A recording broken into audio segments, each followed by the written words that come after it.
we're covering a logical fallacy called GroupThink. I've recently published a book called Jesus, Our Philosopher, and the book is about logical fallacies in the Bible. As a result, there were chapters that I could not complete by the time I published this book. So I'll be doing some videos to share those chapters that were not included in the book. So I'll do like a video update maybe once a week, so that at least we can keep the conversation going around Christianity and logical fallacy. The fallacy we're covering today is called groupthink. Groupthink is a psychological problem. A psychological problem because it results in illogical outcomes and people do irrational things. Groupthink means that a team of different people come together in a group to think, but you find that the majority of the group is not thinking. They outsource their thinking to someone else, usually the most dominant person in the group. With that being the case, an example could be a CEO, could be a political leader. He makes a decision, then the other parties, because of their love for the hero, accept the decision without challenging, without thinking and saying, let me go and think about this and come back.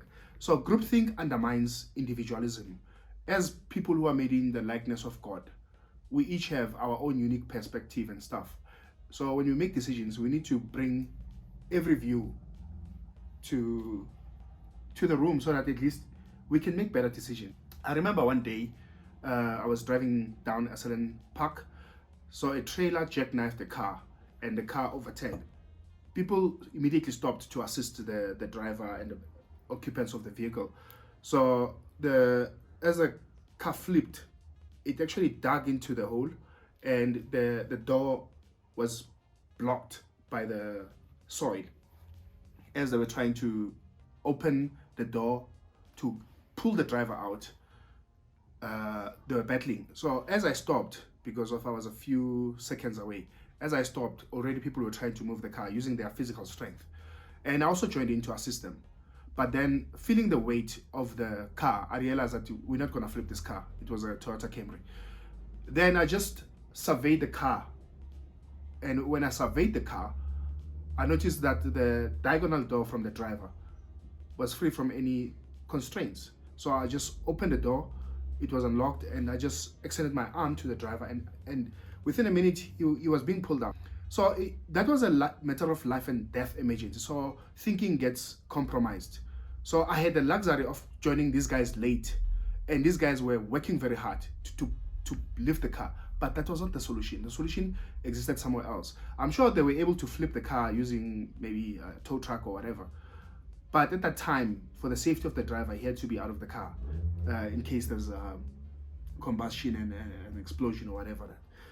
Maybe I watch too much movies. So in the Bible, we read about Peter and John. Peter and John, they go down the temple 50 days after Jesus' death. Then they heal a man. And as they heal a man, 5,000 people get converted. When they get converted, what follows, the Jewish leaders, it says here, Caiaphas, John and Alexander, the high priest, Annas, you have the scribes and the Sadducees. So you have a diverse bunch of people coming together to make an irrational decision because of the leaders at the top don't like what Peter and John have done. So groupthink results in irrational behavior. And what happened was they treated John and Peter unfairly, and they thought they were serving God by doing that. And Peter and John spent the night in prison for doing God's work. So both parties were part of the groupthink fallacy by acting irrationally and with irrational outcomes. So maybe groupthink in our lives can take place in a form of so sometimes if I don't like people, I will tell my children not to associate with certain people.